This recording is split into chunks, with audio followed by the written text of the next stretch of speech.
Hey, good morning everybody, this is Mike. Welcome back to another video. Today you're joining me on a little bit of a challenge that I set for myself that I think you're going to love. I would like to challenge myself to go to an interesting place. I actually have a very interesting place in mind. It's a little church that is on a very steep hill. It's a really nice place that is surrounded by great nature. So I'm going to be driving up there. It's about 40 minutes of driving to get to that destination. And then I will try to challenge myself to capture the most amount of interesting cinematic shots with all of these three lenses, and I'll show you my thought process on how I capture my shots. And then of course obviously at the end of the video I will show you the end result with all the shots being graded and everything. So I'll try to do that by only using one battery, so I can challenge myself to be creative and not waste any time, because with the Mavic 3 Pro and Mavics in general, you have such a long flight time that obviously sometimes you get lost into trying to capture the perfect shot. But now I will try to be quick, be sharp, and try to capture as many good looking shots that I can cram into one cinematic sequence at the end of the video. And I'll explain my thought process on capturing those shots, and I'll show you how I do it. So hopefully you will enjoy this one. So here I am, I just arrived. The place looks absolutely awesome. It's windy as hell, so I'm not really sure how things will pan out, but let me show you this little church positioned right on top of that hill. So as it turns out, it was way too windy to live commentate over anything I'm doing, so I'll be doing it here from the studio. But I started out with a reveal shot of the whole area to kind of demonstrate where I am, where this church is positioned. And of course for that I used the 24mm wide angle lens. When you switch to the 3x medium telephoto lens, you immediately see the change in the way the footage looks like. The compression, the layers, the depth is so much more different.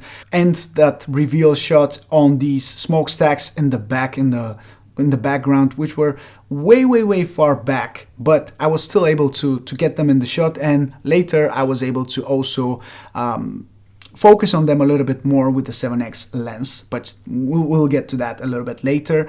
So I'm always doing a little bit of an orbit around the object that I like. That's just my personal preference. I always do manual orbits around the object that I like, and I did one of them in the 24mm wide angle lens, and then I wanted to try spotlight in the 3x lens, which is a hit or miss, to be honest. Sometimes the spotlight works great, however in this case when you go a little bit further, then it gets lost. The object gets lost and it's not in the middle anymore. So I really prefer to do my own manual orbits, because then it's just, I am the one responsible for having that object perfectly in the middle.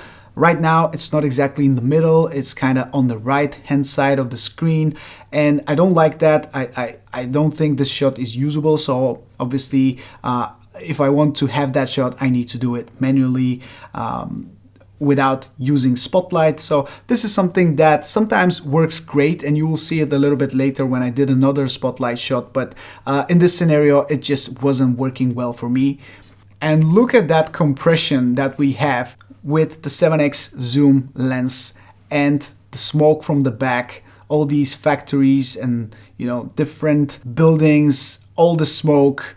It's a little bit foggy as well, and you have this foreground element being the church, being super in your face, but not in a bad way. So I'm really happy with this shot. It's actually one of my favorite shots from this day. Just that compression, the way the background actually moves when you are focused on the church. And as you can see, I'm doing this manual orbit here because I prefer to do them myself. It's just a little bit better.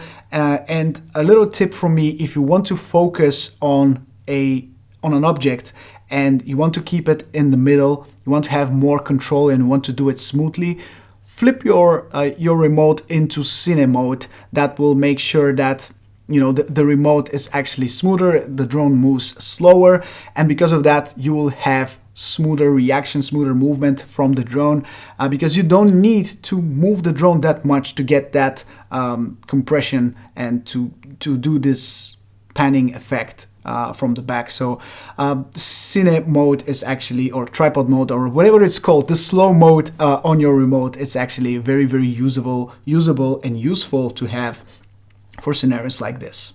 Now, since I'm not a big fan of active track, but I still want it to be included in the shot, I am doing something that I love doing nowadays. It's a great tip in my opinion, and that is to use waypoints. Waypoints are probably the #1 feature of the Mavic 3 drones because they are just so customizable. They give you so much freedom to, to compose your shots and to reframe them in a way that will work great for you. And if you want to film yourself, that is also another way to do it, by programming the movement of the drone. So here I'm actually doing a small waypoint mission that is just with 2 steps. So the drone starts from one point and goes to the next point, and while doing that, I'm passing through the shot. So I'm actually being able to record my movement automatically from the drone without having to fly it myself.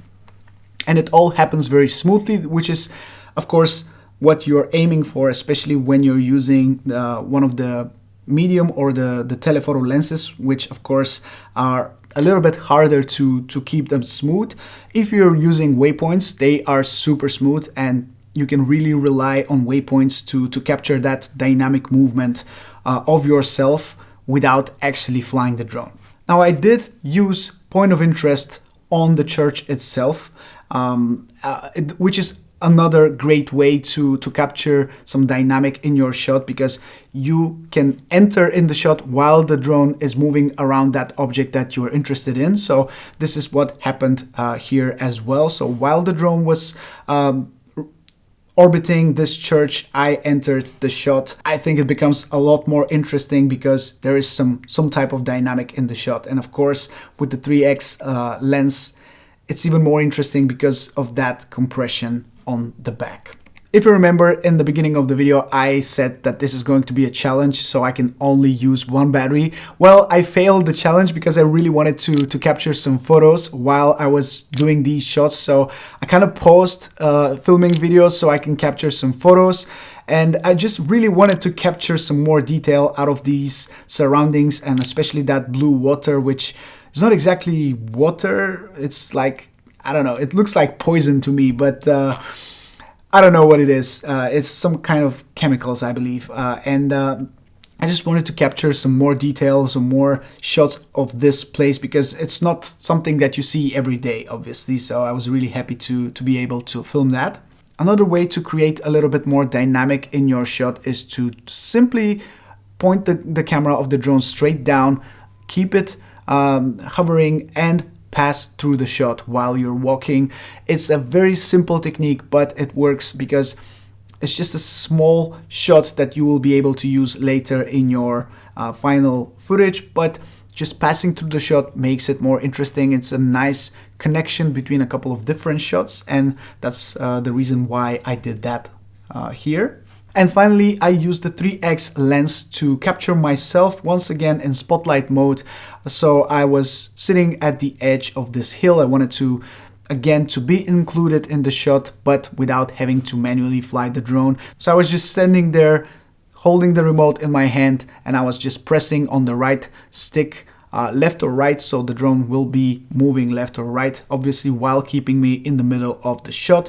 And this is a very dynamic shot, especially in 3x mode. And a trick here that you can do is to film in 4K 50 or 60 frames per second and slow down the footage, because sometimes the movement is way too much. It's way too, too strong. So if you slow it down, it's actually working out a little bit better. So that's my advice, to keep it smooth, a little bit more smooth by slowing it down. And that's something that I did as well. I am personally very happy with how this footage turned out.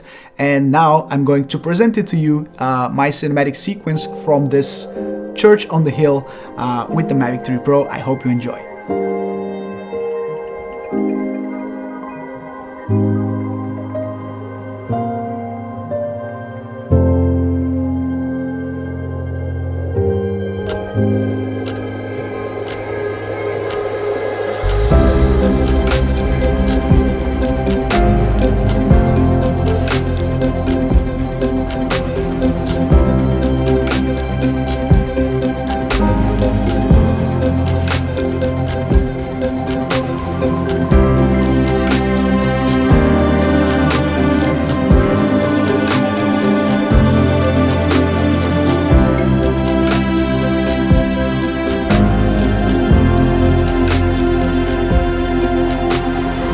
And that's it, guys. This is my advice on how to take the most out of these 3 lenses from the Mavic 3 Pro, how to incorporate different perspectives into your footage to make it more interesting, more dynamic, and of course, if you want to be included in that footage, how to do that as well.